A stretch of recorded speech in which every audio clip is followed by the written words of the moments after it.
Welcome, everyone. Welcome, welcome. Welcome to class number 3, Multidimensionality and Journeying. We're here for Waking the Dreamer. So it's beautiful to see all your faces. Welcome. I invite you to put in the chat where you're calling from tonight, so we can see all the places on the earth that you're holding and anchoring light into.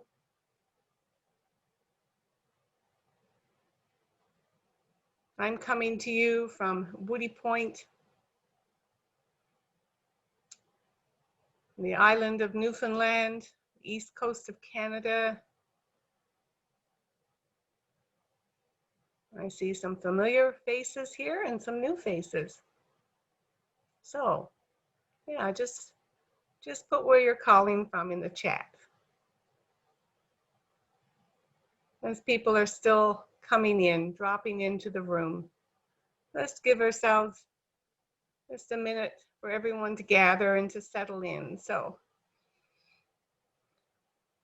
put where you're calling from in the chat, and let's start to breathe. Let's bring our attention inward to our breath and just begin to center and connect. Feel your support underneath you, the support of Mother Earth, connecting down, sending your roots down. There's a lot of very high frequency energy in the ethers right now, so really good to take some time to ground. Connect with Mother Earth, with our own bodies. Feel your support. So we just breathe. So we're at the midpoint. It's class number 3. Time goes so fast. And tonight, multidimensionality and journeying. So we're just going to, we've got our technical support person, Catherine. And Catherine can help with anything if you have any issues. And she can come and get you. You can put a note in the chat there. And Catherine, I'm wondering if you might be able to give us a rundown on where people are calling in from tonight. My pleasure. So we have Breslau, Ontario, Grand Falls, Newfoundland, Guelph, Ontario, Malpeque Bay, I hope I said that, windy Malpeque Bay. Is that in Newfoundland? I've never heard of it. Okay, Jan T, where is that? I'm very curious. Okay, Creemore, Ontario, Nottawasaga River, Hockley Valley, Corner Brook, a mossy forest in Toronto, that must be Ryan. Collingwood, Ontario, St. John's. We have Bev in Alberta, Laura from Pennsylvania, and we've got Cambridge, Ontario, Richmond Hill, and we have Diana from the Netherlands again. Oh. Let's see, a couple more popped in. Oh, PEI. PEI is, and I hope I pronounced it right, Malpeque Bay. Malpeque Bay, yeah. Anyway. Sounds like Malpeque. Okay, thank you. Thank you for saving me. Okay, Malpeque Bay and PEI. Excellent. Super, and that's everyone who's checked in. Yeah, well, I'm so glad you're here. So, multidimensionality and journeying. I'm going to, as usual, talk a little bit, give a teaching, and then we're going to go to an experience. With some time for questions and comments at the end, making sure there's some space and time for you to share or to ask, anything you're curious about. So I invite you to put your questions in the chat as we're going through so that they'll be there, anything that comes up for you. So today I'm going to talk about the cosmology of the shaman and how the invisible worlds, physical and spiritual worlds, are organized, and how the shaman navigates within those realms. And then, of course, we're going to, have an experience of doing that. And we've already done a journey in our first class, and so this is going to be a journey to a different realm today. So I'm looking forward to that. So what I will say is that the shamans of old were like perhaps the original scientists. They were explorers of those invisible realms. We might also call them the map makers, because they are the ones who explored the realms and then gave us maps and passed those maps down to us, through the years and the centuries. And many of those maps we still use, and they've become well-worn paths into the spiritual realms. And of course, they learn lessons through direct experience. That was, their way. That was their scientific method, was through direct experience. And they also, left us some warnings about, things, what not to do, and how to do and navigate those spiritual realms safely. So I'm going to talk a little more about each of those aspects today. So as the map makers and as the explorers of those realms, last week, remember, we looked at our own luminous energy field, that surrounds and actually informs and creates our physical body. And so the same is true for the whole universe, for all the realms. For Mother Earth, she has her own luminous energy field, chakras, and meridians. And you may know some of those as ley lines. You heard about, ley lines, or serpent lines, or Mary and Michael lines, song lines, but, called by many names. And in the field of what we now call dowsing, so those dowsers have been around for a very long time, mapping those energetic pathways and centers on the earth. And the same for the stars and for the galaxies and the planets, mapping the energies and identifying, what those spiritual realms for each of those aspects of our physical universe were all about. So they also, the ancient Tibetans, the ancient Egyptians also mapped to see, for example, where souls went, where, when we died, where our souls, but were the realms that our souls could end up in. So all of this is, has been passed down to us from these original map makers.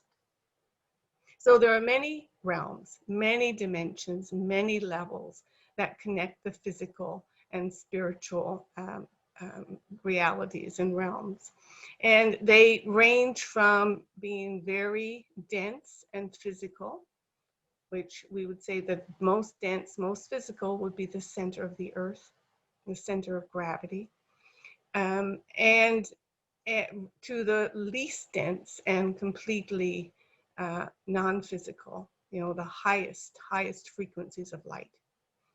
There are many different frameworks for these. In the East, they've navigated these multiple higher levels and frequencies, or frequency bands, we might say, and called it a dimension.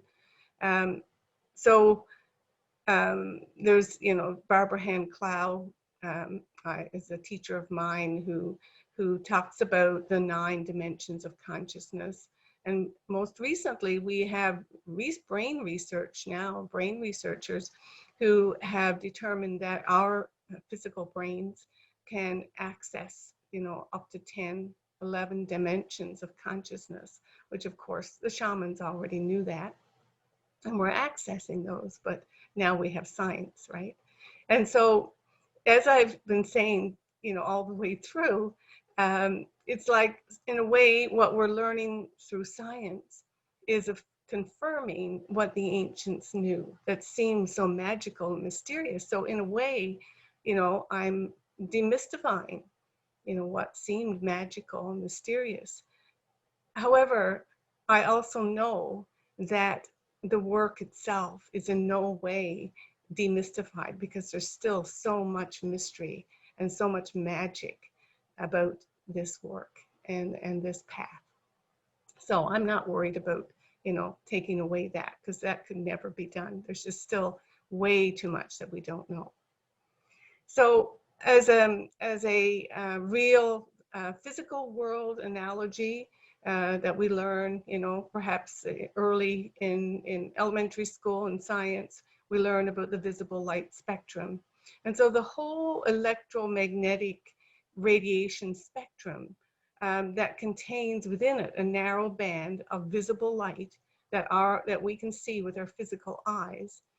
And with so much at either end of that visible light spectrum that is invisible, including X-rays and microwaves and ultraviolet, light, all those that are invisible. It's the same kind of idea. In fact, we could, see that the electromagnetic radiation spectrum is an aspect, fits into this higher dimensional framework of how the spiritual and the physical worlds are organized.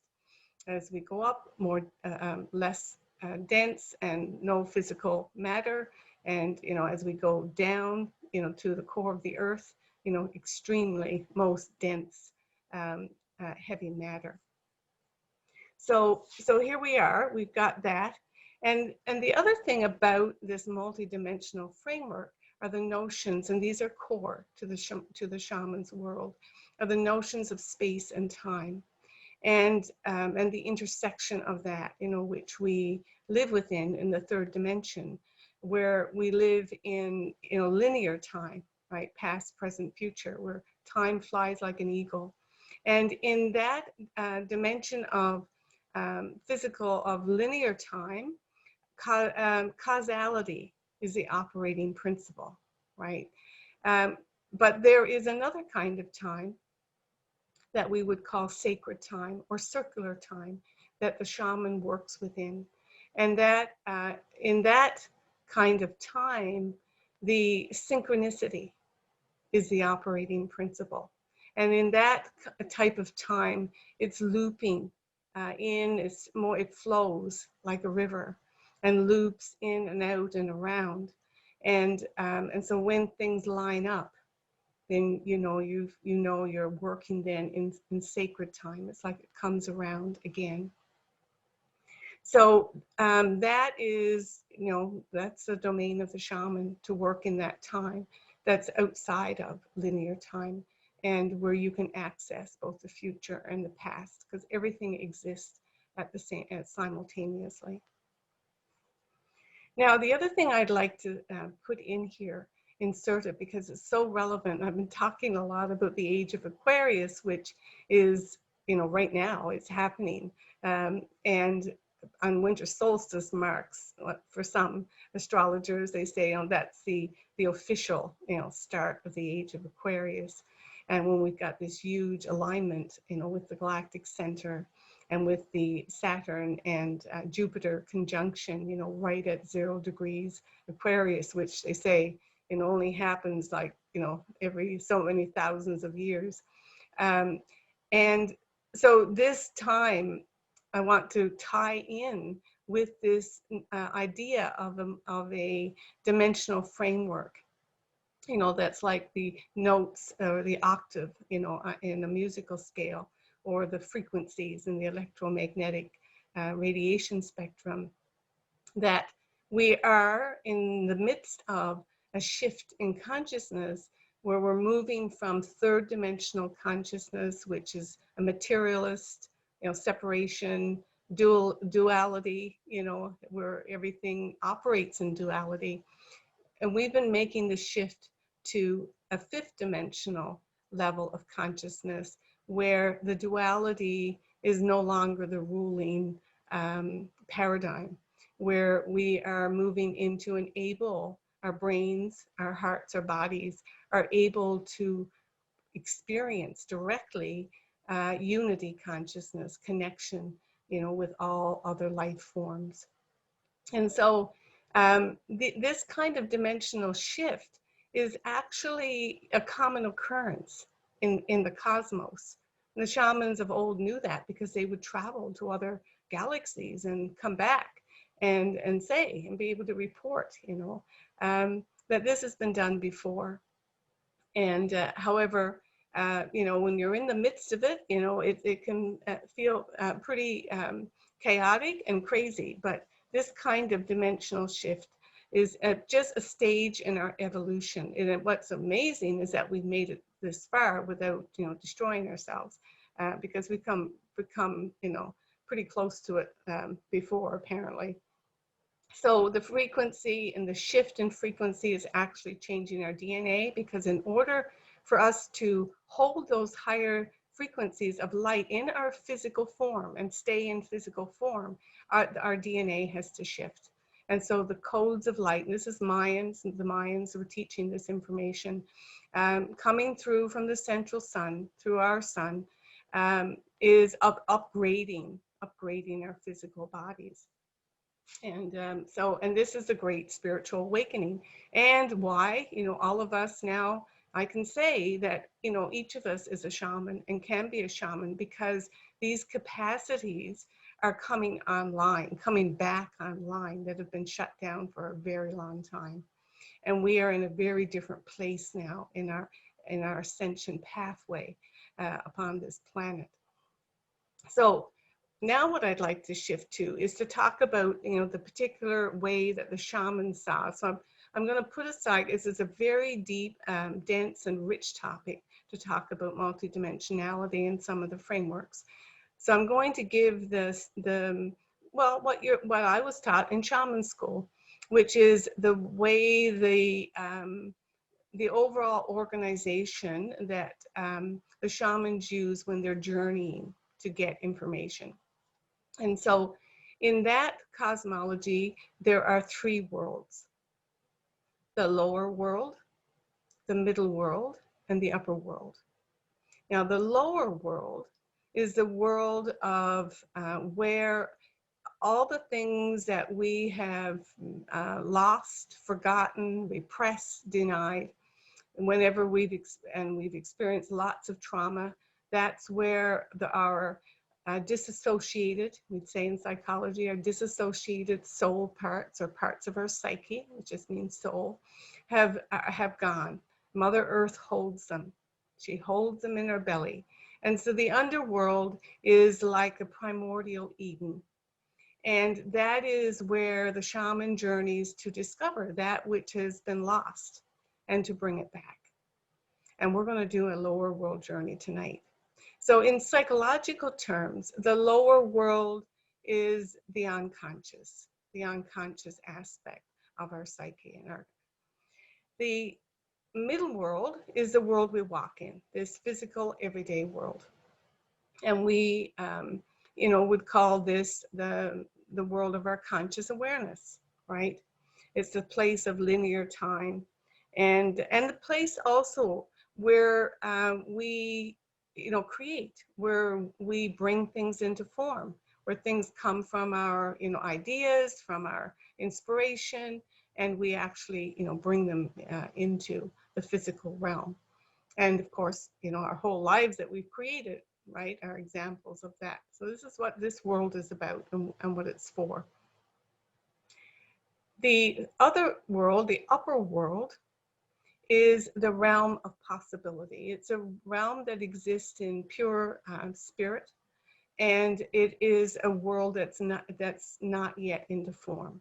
So we would call it, this would have the most refined energy, right? So this would represent the upper layers of that dimensional framework, or that frequency range. And here, this, it's what we would know as the unchanging and the eternal. It's what exists, outside of linear time and space. as pure potential. And this is a realm that you would go to activate or to retrieve potentials of what might happen. Psychics, for example, would travel to this realm to see, where is the energy leading? That's where prophecy and prediction, based on where you are right now in time and space, what might be in the future for you, and to track along those timelines, those momentum or potential momentum tunnels, my teacher would call them. So that is, where our destinies lie there, and all our potential destinies. And we refer to that, of course, as, in psychological terms, as the subconscious or the superconscious realm. So journeying. Now, journeying is an ancient technology. It's the way that the shamans learned, to access those invisible realms. And they use many different tools to get to those. They knew that they had to achieve some kind of non-ordinary state to somehow, shift their own consciousness, we might call it, so that they could access those other worlds and be able to, receive information from them. So they were, navigating in that matrix of life that connects everyone and everything, and both past, present, and future. And so the tools, evolved over time, I'm sure, through, experimentation and practice. And there are many, we think of drumming, so percussion instruments. I use a rattle, drumming, movement. You think about the spinning dervishes, right? They use movement or, repetitive movement, and spinning, dancing, and of course, psychotropic plants also are and continue to be used by some people to achieve those different states. And again, I'd like to bring us back to science. Like, now what we know is that our brains are capable of different states, and we go into different states when we dream, and when we're in meditation, and there are multiple states, and now we understand more about that. But to the ancients, that was, perhaps not, they didn't have the science to understand that. They just knew that, how to achieve those different states through practice. So we have much more access to that. I mean, I'm sure most people in this group, are experienced meditators, or have had some experience with meditating and maybe even journeying. And again, these capacities are coming back online big time.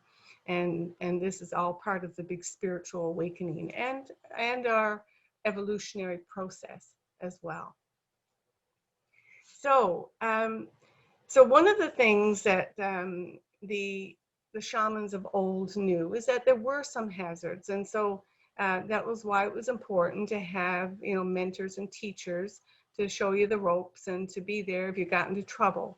So some of the things that could happen, for example, is if you didn't have a map, right? If you didn't have a map, then who knows where you'd end up. And you wanted to have some idea of what to expect, because you could get in trouble. In the spirit realms, there are spirits that do not, and forces that do not have your best interest at heart. So a good teacher would make sure that all their students had, 1, maps to use, 2, guides and protectors who could watch your back and that you could turn to if you needed help. And because there were many distractions in those other spirit realms, if any of you've done any deep journey work, like some of these realms and some places you could go to, it's like, whoa, like this is, so beautiful. Like you could easily get lost in those realms and, and not come back. So, yeah, so these were some of the things that a good teacher would make sure that you learned, and that you know, had the spirit guides and helpers, and that you had some maps to use. And of course, you know, with time and experience, you might find yourself, you know, somewhere you didn't plan to or expect to, which happens quite a lot. You'd be surprised at how often that can happen. But at least you would have some resources. You'd have some spirit allies, and you'd, you know, have some experience about, you know, what you might need to do to deal with unexpected situations. So the one thing that we know and that I can attest to is that you need very strong intention for journey work, where you have a purpose and an intention, and that's what you go and do. That is one thing that keeps you from getting lost and getting distracted or seduced, you know, by, you know, anything that you may encounter along the way. Um, and, you know, and particularly, you know, if you think about the use of psychotropic plants, you know, it's so important that you had somebody who was a strong a strong person with really good integrity, because you're quite vulnerable, you know, when you went into these altered states of consciousness. So really important to have someone with integrity and someone who could be trusted to get you back safely. So, and not unusual for students on the path to have tests. That is a very common experience. When I started my work, I had some tests. You know, the first times I started to journey into the underworld, and I thought this was, I mean, it's the most amazing thing to me. I had, you know, powerful experiences, but very early, I also had a test. That was a test of my integrity and my willingness to trust the guidance that was being provided. So, but today you're all in safe, sacred space. Sacred space has been opened already by multiple people here holding the space for our group tonight. So thank you to those who are doing that. And we're going to have a very clear intention. So we're going to get ready now to journey. And I'm going to use a rattle. And I'm going to help you just, you know, connect in with your breath. And again, we're holding a pretty strong container here. And so we'll do just a little breathing together first, just to release anything that we don't need going into the underworld. And I'm going to give you a map, and that we're going to have a clear intention. So given the times that we're in now, given the times that we're in, when there is so much confusion and chaos and uncertainty on the planet, and where the energies are so high, we are literally being evolved, you know, like from moment to moment. It's, I think, very important that we reconnect with our instinctual wisdom and the spirit helpers that are best equipped to help us connect with our own body instinct and our own sovereign power to navigate these times are the animals. So we're going to go into the underworld, and you are going to ask for an animal spirit helper who will be able to help you navigate during the coming days, weeks, months. And so this is different than, say, an animal totem spirit. An animal totem spirit is one of perhaps many that have been with you, and sometimes there's only, you know, one or two that have been with you throughout many lifetimes. But we're going to ask for a spirit helper, an animal spirit helper, that to assist you at this time and of, you know, of your life and this part of your soul's journey. Now, the map, I'm going to give you an overview of the map. So I'm going to invite you to go to a place in nature that you love, that you think is beautiful. And this can be from your real life right now, and it can also be a place in your imagination that you create. And there you're going to find and look for the roots of a great tree or a cave or a tunnel, an opening into the earth where you can go down until you come to an underground river. And there you're going to step into the underground river and let the river wash you and carry you to an underground garden. And in this place, there will be light. There will be radiant light in the earth, and you'll be able to see, and you'll feel safe.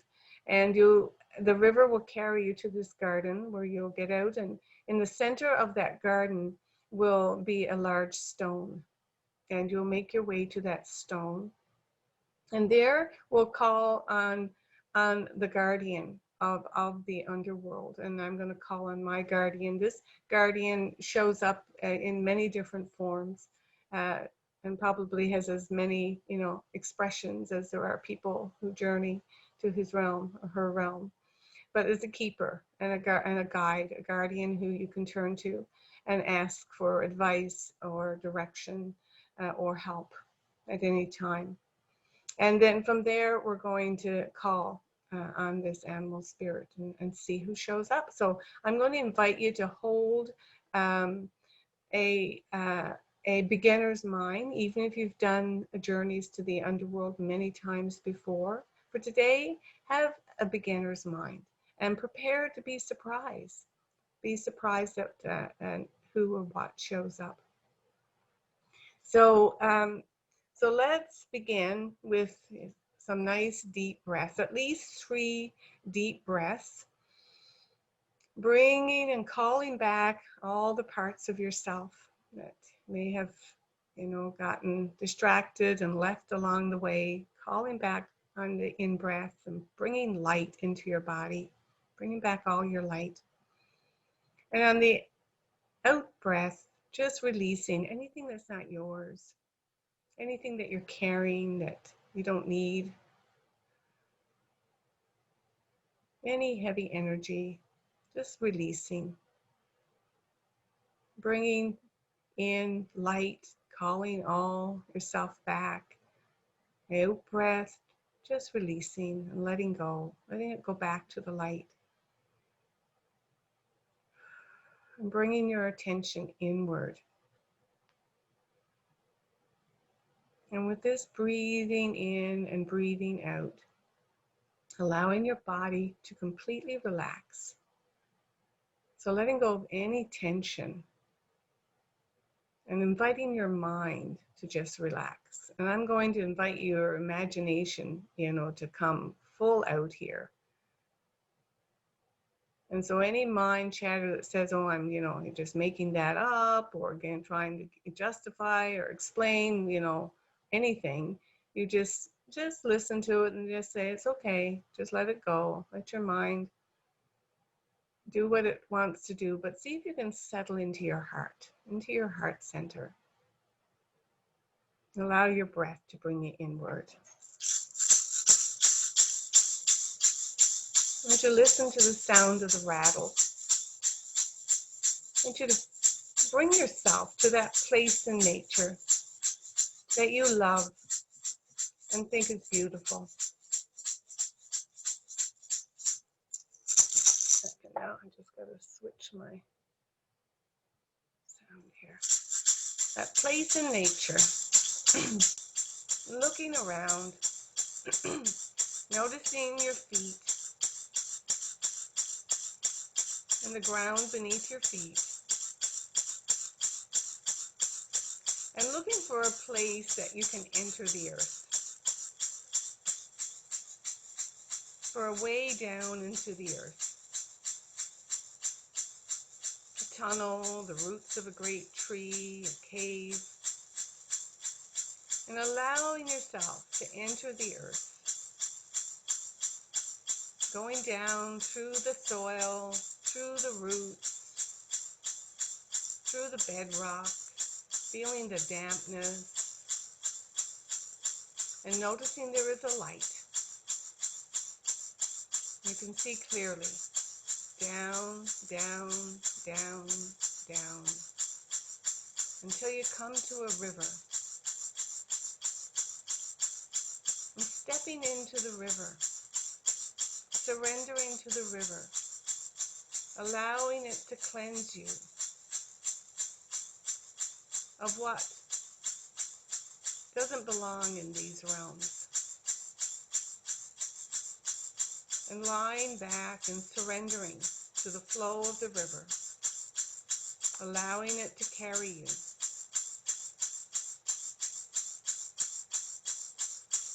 Allow the river to carry you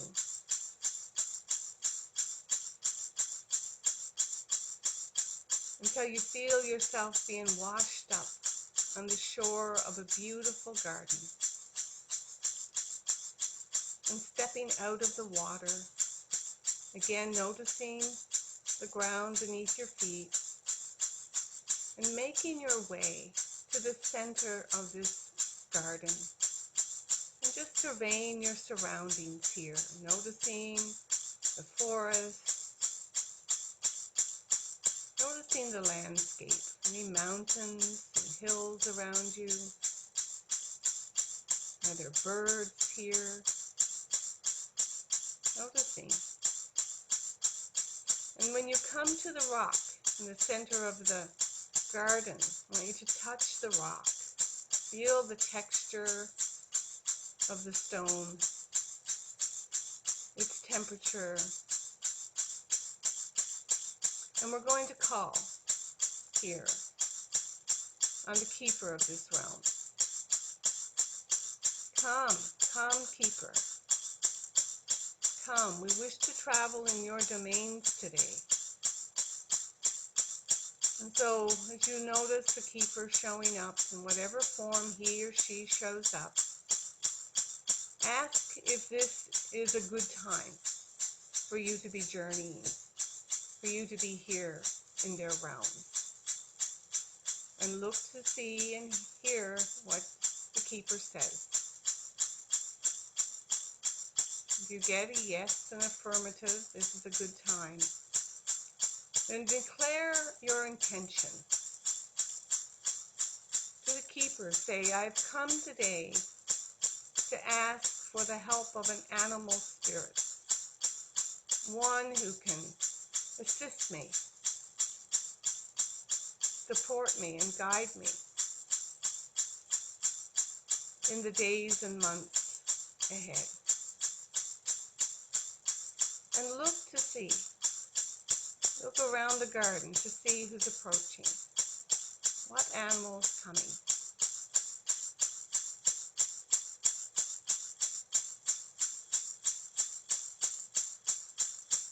And when they come, ask, and you can also check with the keeper, is this the one?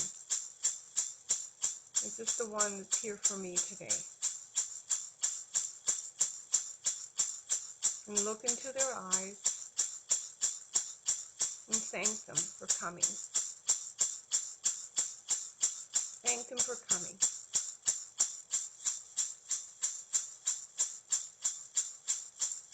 And turning to the keeper, thank the keeper.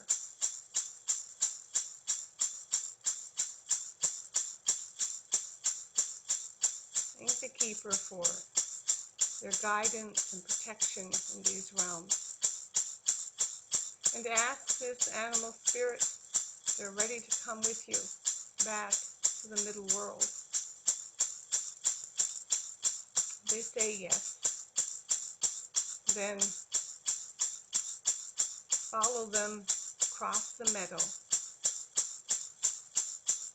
back to the water, to that river.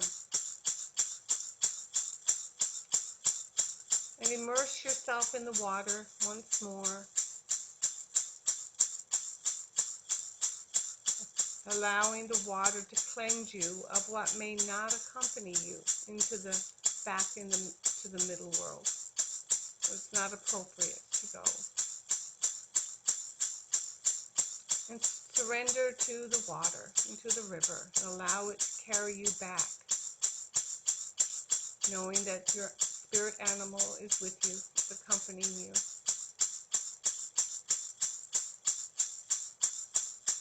And go back allow yourself, feel your body being pushed up on the shore, the place where you entered the river. And seeing that tunnel ahead of you, that path, making your way, your spirit animal, up, up, up, through the bedrock, past the roots of the great trees,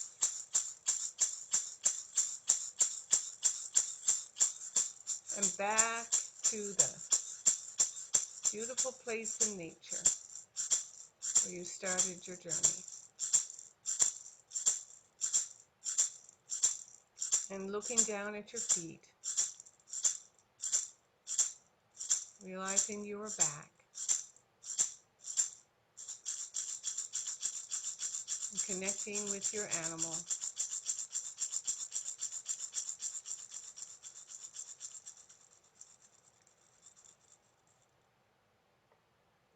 And so now connecting with your body again, with your breath, feeling your feet, moving your toes, and your fingers.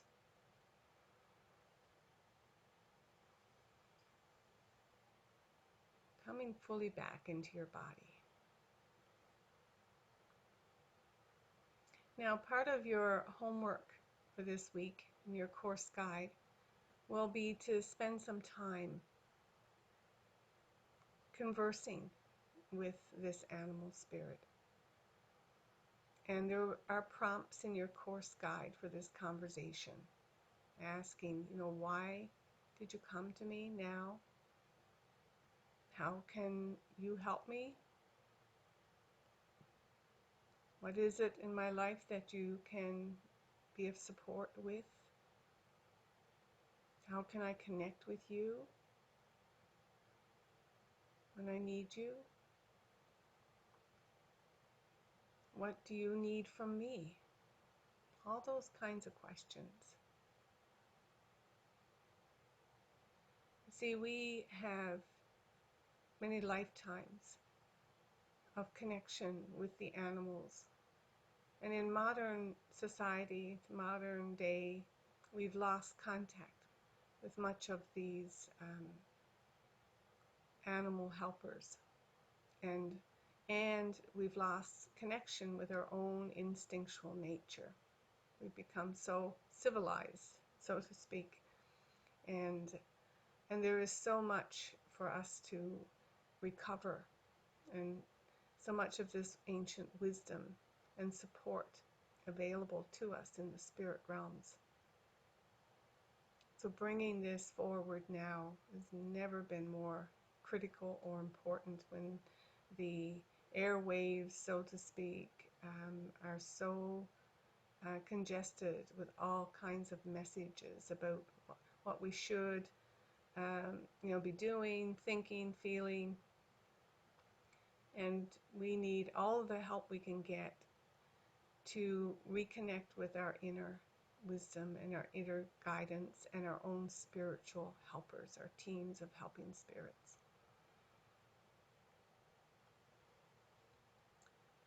So with that, I'd like to open up.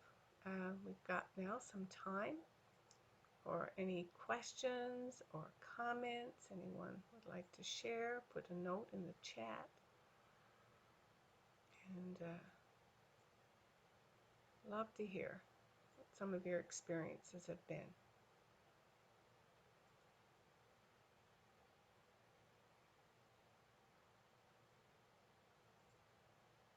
So, Catherine, are you here with us?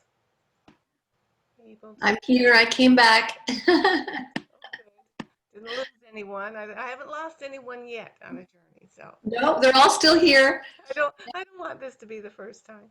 Yeah, Um, that was a really safe journey. So. let's see. We've got a comment here from Allison. I got a puma, and as he came to me, my cat also jumped up beside me and wanted me to love him. And oh, it was just so amazing. Thank you. Ah, beautiful. Yeah. Well, the felines, we have a very ancient connection with the felines. Um, I was reading that the archaeologists discovered this cave that goes, I don't know, like 4,000, 5,000 years ago of and the bones in the cave, in this ancient cave, were of large felines, so these were wild cats, and human remains. And from, the evidence there was that this was not a predatory relationship. This actually was a relationship of mutual, of some kind of mutuality. Like, so, you know, the cats weren't hunting the humans weren't hunting the cats, they were living together. So, and this, of course, is ancient shaman wisdom. There's nothing new there, but for the scientists to find that, and, of course, it just defied all theories about our evolutionary history and relationship with the animal kingdom. This is, ancient Egyptian history is, the cats really big in the Egyptian mystery school traditions. So, yeah, love that. Anything else? Allison, we're getting a message that your mic is low. So I'm wondering if you didn't switch it back after the journey. I might not have. Let me just try. Much better. Is that better? Okay. Way better. Yes. Thank you. Yeah, I do switch it so that you can hear the rattle as well as my voice. So thank you. No problem. All right. Yes. Any other questions or comments? Yes, we've got Andrea says, I know that you said animal, but I had a bee come to me and they had fairy energy riding on them. Very unexpected. Yeah, yeah. Well, there's bee shamanism. It's an ancient tradition. So um, maybe something you'd want to explore more about. Yeah, the bee has very powerful medicine. I won't say any more than that. I'm gonna let you explore that for yourself, because you will find that there's Buddhism, for example. Yeah. Okay, and Diane asks, how many animals can you have? Well, you can have many, and I'm sure we have many animals. I mean, if there were more than one that came back with you this time, you might want to check in with the keeper and ask, if there's one in particular. But you can have as many as you want. The important thing is to remember that these are real spirits, that and these are real beings. And so you want to cultivate, if you have multiple ones, you want to cultivate a relationship and be respectful, and really find out what it is they're here to help you with, right? Because it's so easy for our Western minds to just dismiss it as just imaginative nonsense and not give it the power and the respect that it deserves, that we deserve, and that they deserve, right? We are here now to reweave those relationships, and so, yeah, we can have many different animal spirit helpers, treating them with respect and getting to know them, and so we can learn from them and be able to accept their wisdom and their power. They're here to help us. They just want to help us. They love us, and they're here for us.